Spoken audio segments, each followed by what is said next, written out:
friends, as you guys can see from the title, today we are doing my Pan That Face palette finale. I told you guys that in November I was wrapping up all of my project pans to enjoy the holiday season without any kind of commitment to any makeup and just have fun with what it is that I want to have fun with. So today I'm wrapping it up. I'm going to give you guys all of the juicy information that you guys typically like to have in these videos, especially when it comes to my wrap up video. I will also at the end show you all the compilations of all the products that I either hit pan on or finished. So stay tuned for that at the end. It might be a little bit of a long one, but I wanted to share that with you guys because I know it's a lot of fun to see where we started and where we ended all in one sequence of pictures. So I will share with you guys at the end, and I'm telling you guys that so then editing Alex remembers to do that as well. I have my 5 products here in front of me. So if you're interested to see where we finally ended this project pan for 2024, stay tuned.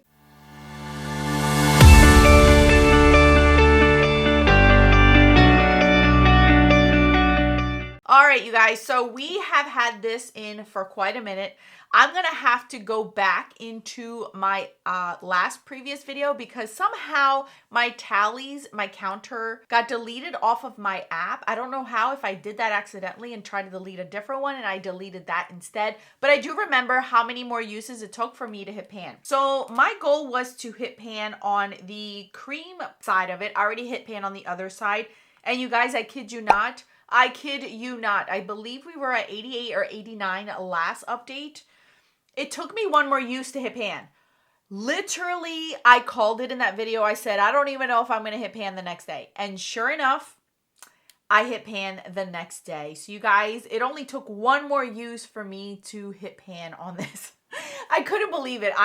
My mouth dropped. As soon as I put my finger in there to put it on my face, I literally looked down. I'm like, you got to be kidding me. It only took one day and I could have had this out. Nope. I kept it in. I used it maybe 1 or 2 more times just to make sure that it was pan. But I kid you guys, one more use and I was able to hit pan. So 90 uses I believe this took. And that's exactly where I normally fall with these kind of products, between 50 to 100. So it was no surprise when I did hit pan. That's where I would fall in. So we met our goal right at the end, you guys. So this, I hit both of my goals in this one. So we brought in our bronzer, the last update. I brought the tea, what is it called? Sweet Tea from Too Faced. And I'll show you a picture where we were last time I brought it in. Obviously, it only had about 15 uses before I brought it in this year alone. But prior to that, I had used it a ton. So now we're up at 22 uses. So for the month of November, I used it 22 times, including today. And you guys, this is where we are. There is obviously no pan, but I do want to show it to you guys from the sides because you might be able to see some flattening going on. Since this is a rather older bronzer for me, it's a lot of powder kick up. You guys can see there's a ton of powder kick up in here. So this one is going to go rather quickly, I feel, because it is rather old. There's so much powder everywhere coming from it. So I don't think if I continue to use it, I choose to finish using it throughout the rest of the year. I think I should be okay with finishing it up. It still gives me warmth, but not super Oompa Loompa-ish. So I'm going to continue to use it. See if maybe you might see that in the empties, because I still have a good 2 months. The day that I'm filming this is rather early in November, so I don't think that I would have a problem if I choose to continue to use it. But for this project pan, it was only a month's worth. I used it 22 times, which is awesome for me because it would have sat in my drawer if I didn't bring it in. Then we have our Makeup Forever highlighter. So my goal was just to see what I can do with it. I was maybe hopeful to hit pan on it. So I'll show you guys where we were before, and this is where we are today. You can see that. Can you see that? Is that considered pan? I don't think so. I don't know. I'm not calling that waffle pan because I feel like in person I could still see some highlighter, but it may very well be waffle pan. I'm going to not say I hit pan just because I'm going to say that, but I don't know. You guys be the judge of that. Is that considered pan, not considered pan? I use this a total of 63 uses, including, actually no, today I did not use it. I did not use this one today. So in total, let's see, in the month of August, I used it 14 times, September 21 times, October 23 times, and in November 5 times. So we ended with it looking like this. I think this is such a beautiful formula. Makeup Forever no longer makes these, but I'm so happy that I have it and I got a lot of use out of it. It's going to go back into my collection because I'm now noticing it's getting a little bit too golden and I want to go with more of like a champagne kind of color. So I'm bringing this out and in good spirits with it, you guys, because I feel like I did such a great job with that one. So I'm not complaining even though I didn't hit either goal on that one. Last but not least was this blush, you guys, this blush. So, whew, you guys, I'll show you where I was before and look, it's still falling apart now.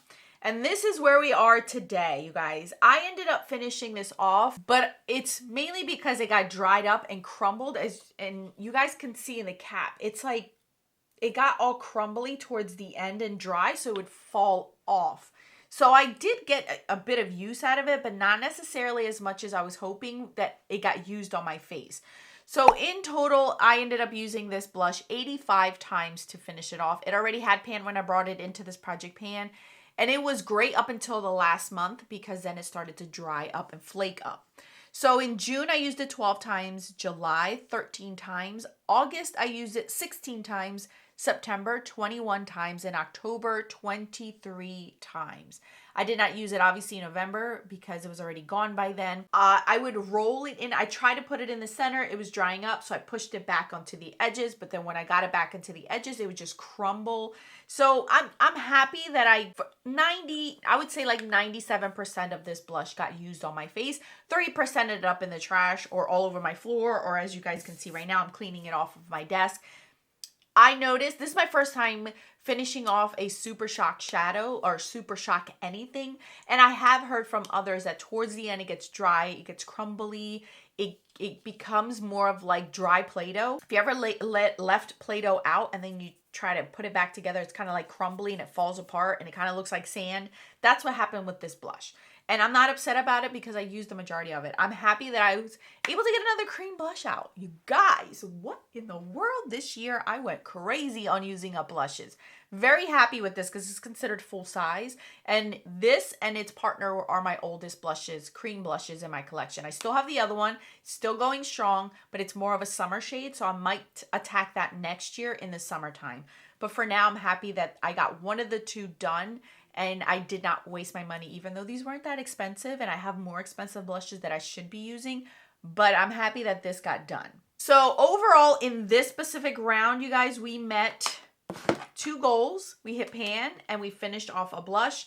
I don't know if you want to call this one a goal met, even though I don't fully see the waffle pans, but I do see the spots, so we'll see that. And then the bronzer just got used because it got used. So I'm very excited about this last finale. I think I did really, really good. So now on to our statistics. You guys seem to love these statistics, so I wanted to share it with you guys. I will put photos of what it is that I'm speaking of on the screen. It's a lot easier than me trying to find it in my empties bin, in my drawers, wherever I have placed it, because some things I'm reusing the packaging of. So I'm going to show you photos of the product so then you guys know exactly what it is that I'm talking about. So this year in 2024, we're talking about January up until today. Highlighters, this is just specifically powder highlighters. I ended up finishing 2 full-size highlighters. Mind you, both came in with pan in them and both were rather old. The oldest, I should say, the oldest highlighters in my collection this year were the ones I used up. The first one was Mary Lou. That took me a long time. And the second one was the Wet n Wild Precious Petals. Both completely finished to completion. Very happy I got 2 single highlighters out of my collection and out of my numbers. As far as blushes go, these are single blushes that I brought in. All of them were either liquid or cream blushes. The first one was the Tower 28 Magic Hour, I believe was the name of it. Completely finished that one off. The Elia stick one, I don't remember the name of that one, but it was a sample size. I finished that one completely. The Laura Mercier liquid one, I don't remember the name of it either, but that was a small sample size. Finished that one. And then obviously the last one coming in was my ColourPop Magic Moon blush, and this was a full size. So I ended up finishing 4 out of my collection. All 4 of these took a spot in my inventory numbers. So for me, that's a win. Bronzers. These are all powder bronzers, no cream bronzers that I am speaking of this year. So I actually finished off 3. I finished off 3 bronzers. The first one was my Bare Minerals baked one that I absolutely loved. Unfortunately, it's discontinued. I do have the deeper version, but the light one version was beautiful. Completely finished that one off. The bronzer Laguna in my NARS Guy Bourdain palette. That is completely finished off. And then my Laura Geller Tahitian bronzer, that was the baked one. That took me forever. Didn't think I would finish that one, but I sure enough finished that one. So that is 3 bronzers, you guys. 3 bronzers, 2 of them baked and 1 was hardcore. I will say that the one from NARS, the NARS Laguna one, did have pan on it, so that was rather easy for me to finish. But the other 2 were completely brand new, basically, when I brought them in and they were baked. So that to me was such a win. So 3 of those bronzers are no longer in my collection. 2 counted as actual inventory numbers. The other one is still hanging because it was a face palette. And then finally, as far as face palettes goes, I ended up bringing 2 face palettes this year. One was the Natasha Denona blue one, which was that burgundy blush, and then the highlighter that was pinky. Hit pan on both of those. Those gave me a run for my money. I really thought I wasn't going to hit pan on that one blush. And then obviously this Natasha Denona tan one, and I ended up hitting pan on both of the products here. So I ended up getting pan on 4 of my products in 2 face palettes as well. So overall, I feel like this was a very successful year as far as panning goes, as far as my face products goes. Face products seems to be the most easy, natural thing that I can pan because I use it every day. It's being used on large amounts of my face. So I feel like I'm pretty good at it. So I am going to see what I'm going to do next year. I didn't expect to finish this much. I didn't expect to be able to tackle quite a few things that I wanted to tackle. Because of me panning certain products this year has made me fall in love with certain formulas, and my inventory numbers have blown up in certain categories. But I blame it on panning because I fell in love with a lot of things because I got to know formulas. So that also can be a negative side of panning because you love something so much you want more of it. And that's what happened with me this year. Typically, whenever I pan stuff, I don't feel or want the need to purchase those kind of things again. But this year was a whole different ballgame for me. I don't regret it because I know that I can do it. As you guys can see, I use a lot of my products up. I tend to use a lot of my products up. I don't know what I'm going to do next year. I don't know what I'm going to pan next year. I don't know what my game plan is for next year. It's too early right now for me to gauge that. But for now, I just want to tell you guys that I'm very proud of myself. I hope you guys are proud of me as well. I hope that I've encouraged somebody out there to try to use more of your face products, more of your face palettes, enjoy them, pull things out, mix things up, you guys, make your own concoctions. That's what I did, and I had a lot of fun this year with a lot of formulas, and I got to use things that I really genuinely enjoyed in the past because they came in with pan and finished them off. Hitting pan is sometimes easier than finishing products off, and that to me is such a success when I do finish something completely off because it makes me feel good that I got my money's worth and that I enjoyed the product to its fullest. And everything on this list, I did not hate pan at all. I loved every bit of it, every single bit of it. And like I told you, some things I'm still going to continue to use because I love them that much. So with that said, I appreciate you guys following me along this year again with this Project Pan. And now, without further ado, I'm going to share with you guys all the compilations of all of the products that I've shared with you guys that I finished off, hit pan on, so you guys can enjoy that. So sit back, enjoy, and I will catch you guys in another video. Until then.